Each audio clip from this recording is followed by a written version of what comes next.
Okay. For those who don't think weather modification is a science, or hasn't been written about, or hasn't been thought about, check out the books. This is not all the books in regards to weather modification. This is just a few. So there's quite a few here. Okay. So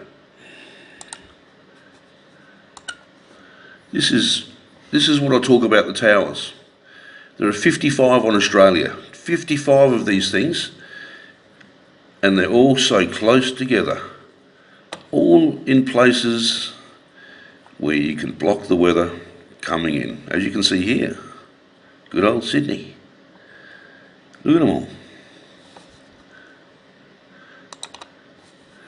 So, as you can see here, there are beams.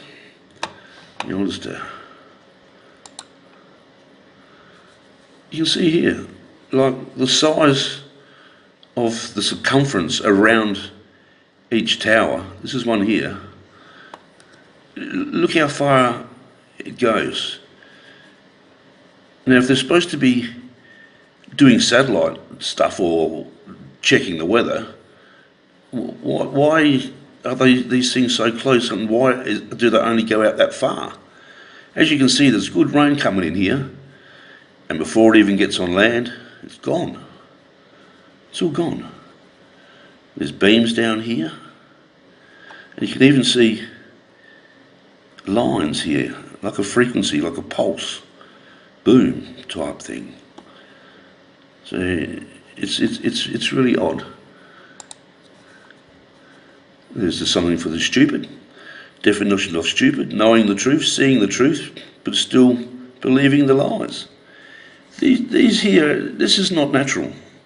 These lines in the sky are not natural. And there they are again. This is down in Tasmania. Look at this. Where do you see circles in cloud formations? There's another one over here.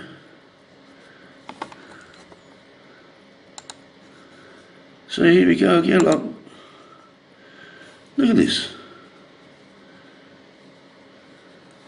And as you can see down here, the beams again coming from the towers.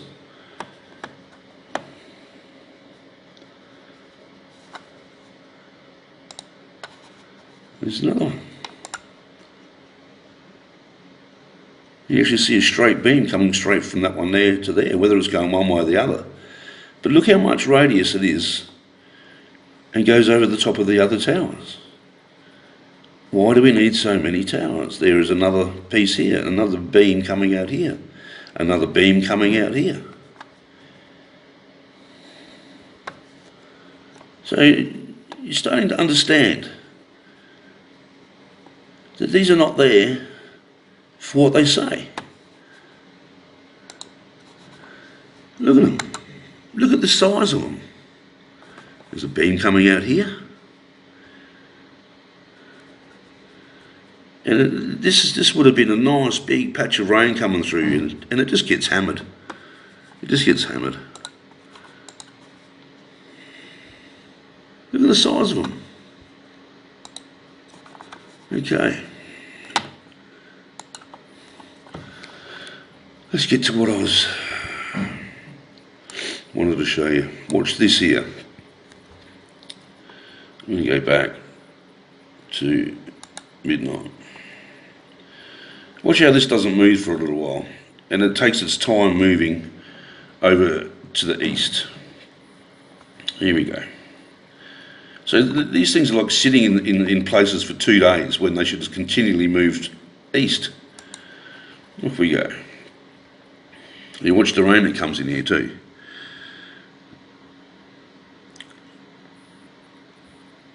It just sits there. So we have the rain that just left Sydney over here, and it's all splattering and disappearing. But back over here, that high now is going up here. Watch what it does, it just sits there. This actually pushes all the rain away. Go out a bit so we can see there. This high just goes up into here. Look at it bending and conforming when these ones here are naturally just circles. Why are they bending? Look, now it's coming back into the bite and sitting there. Now watch this. Look, they're going to destroy this rain coming in.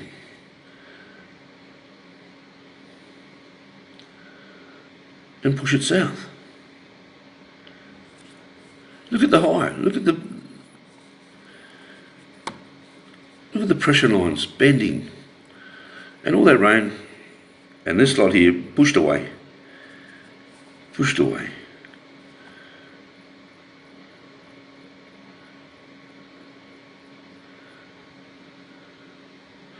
This one comes in sideways to push all that down.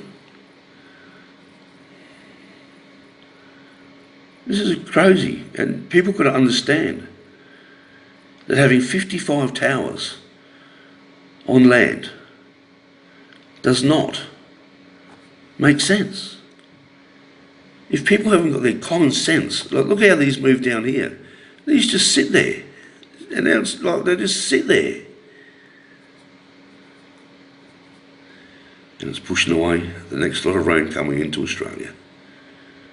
Our government are corrupt to the core. Bomb.gov are lying to you every single day on your weather maps when you're on the news. Listen to Trump. It's fake news. Anyone that stands on the fake news uses it as a platform like our government are telling you garbage daily with a smile.